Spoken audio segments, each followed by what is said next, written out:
अस्सलाम वालेकुम दोस्तों, क्या हाल चाल है। माइक चेंज किया जी, पुराना माइक जो है ना उसका क्लिप टूट गया। ये चेक करें, क्लिप ही जड़ा ना हो गया। इतना महंगा माइक है, इतने अच्छे ब्रांड का, और नथी हो गया। बहरहाल इसका कुछ जुगाड़ लगाएंगे मकनातीस लगा के।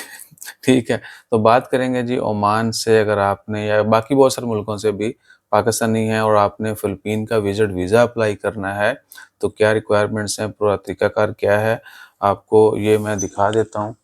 कोशिश करूँगा ये जो है ना अटैच भी कर दूँ, बल्कि ठीक है, यहाँ से सब कुछ पढ़ा जाता है। अगर किसी को चाहिए हो तो आप हमें इंस्टा, फ़ेसबुक या व्हाट्सएप के ऊपर मैसेज कर दीजिएगा, वहाँ पर ये फ़ॉर्म जो है वो भी शेयर कर दिया जाएगा।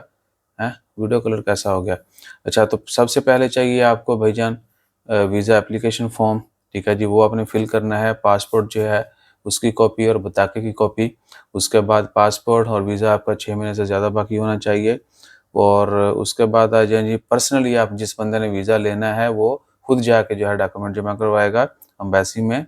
और एम्बेसी उसकी जो है ना कीनिया एम्बेसी के साथ आ गई है। अभी वो जिस रोड, मेन रोड पे थी ना, सुल्तान कबूस के साथ, जो वो शायद दाखिलिया बोलते हैं ना उसको, उसके मेन के ऊपर थी वीएलसीसी जो है ना, अभी थोड़ा सा पीछे चली गई है। Kenya embassy, Philippine embassy search करेंगे आपको एड्रेस भी आ जाएगा, या फिर इनबॉक्स में तो सब कुछ आपको बता ही देना है।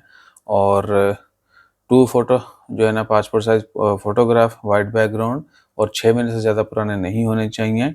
उसके बाद आ जाए जी नो ऑब्जेक्शन सर्टिफ़िकेट, एनओसी जो है एम्प्लॉयर से, अपने स्पॉन्सर से, वो लाज़मी। उसके बाद आ जाएँ अगर टूरिस्ट हैं तो आपके पास कन्फ़र्म होटल बुकिंग और एयर टिकट होनी चाहिए। टिकट और होटल बुकिंग जो कन्फ़र्म चाहिए, या टिकट अगर आपने वापस आना है तो रिटर्न, अदरवाइज़ उससे अगले मुल्क की, ठीक है ना, फ़िलिपीन से आगे कहीं जाने की। और उसके बाद आ जाएँ थोड़ी-सी खतरे वाली और पैसों वाली बात, 20 रियाल का पुलिस क्लियरेंस सर्टिफ़िकेट जो है वो भी चाहिए। अगर आपके पास ऑलरेडी है पिछले चंद महीनों से तो वो भी चल जाएगा, अदरवाइज़ आपको वो भी साथ लगाना पड़ेगा।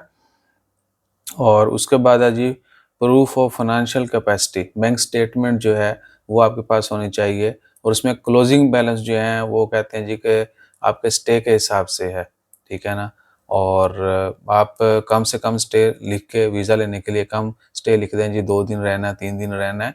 और 500 रियाल कहते हैं जी, अगर आपका क्लोजिंग बैलेंस है तो आप जो है वीज़ा के लिए एप्लीकेशन दे सकते हैं। लेकिन फिर भी सेफ साइड कोशिश करें कि अगर पैसे डालते भी हैं कहीं से लेके तो वो 4-6 दिन रखने के बाद स्टेटमेंट निकाल के दीजिएगा। 500-700 नॉर्मली हो तो वीज़ा लग जाता है, 1000 के करीब हो तो फिर तो मसला ही कोई नहीं। ठीक है जी, बैंक स्टेटमेंट हो गया।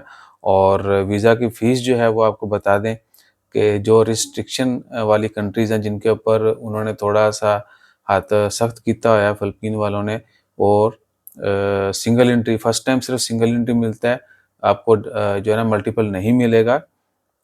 बाद में आप मल्टीपल लें और फिर उसके मज़े जो है ना आप मिलेंगे तो आपको बताएँगे। सिंगल एंट्री जो है 3 महीने के लिए वैलिड होता है, और पाकिस्तानियों के लिए उसकी फ़ीस 16 रियाल है। और मल्टीपल एंट्री जो है 6 मंथ, उसकी 32 रियाल है। और मल्टीपल एंट्री जो है 1 ईयर का, उसकी फ़ीस 48 ओमानी रियाल है। जो नॉन रिस्ट्रिक्टेड कंट्रीज़ हैं उनकी फ़ीस भी आपको बता देते हैं।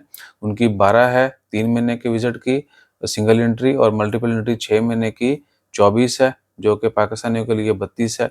और मल्टीपल एंट्री 1 ईयर की 36 रियाल फ़ीस है, जबकि पाकिस्तानियों के लिए उसकी, क्योंकि हम रिस्ट्रिक्टेड कंट्री की लिस्ट में हैं, तो 48 रियाल है। हम सिर्फ नहीं हैं, और बहुत सारी कंट्रीज़ भी हैं जिनके लिए ये फ़ीस है।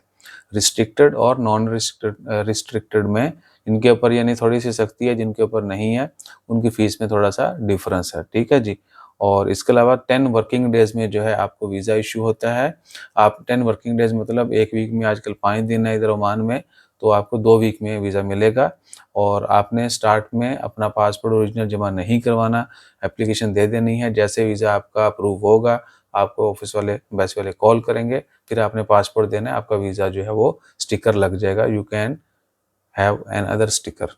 ठीक है जी, ये सूरत-ए-हाल है। और भी कोई क्वेश्चन हो आपके ज़हन में तो कमेंट कर दीजिएगा। इसके अलावा बताएँ अगला इन्फॉर्मेशन जो है अगली किस मुल्क के वीज़ा का मतलब शेयर करें। आहिस्ता-आहिस्ता तुहानू यूरोप ते भी ले जाएँगे, टेंशन ना लो। जज़ाकल्लाह, अल्लाह हाफ़िज़।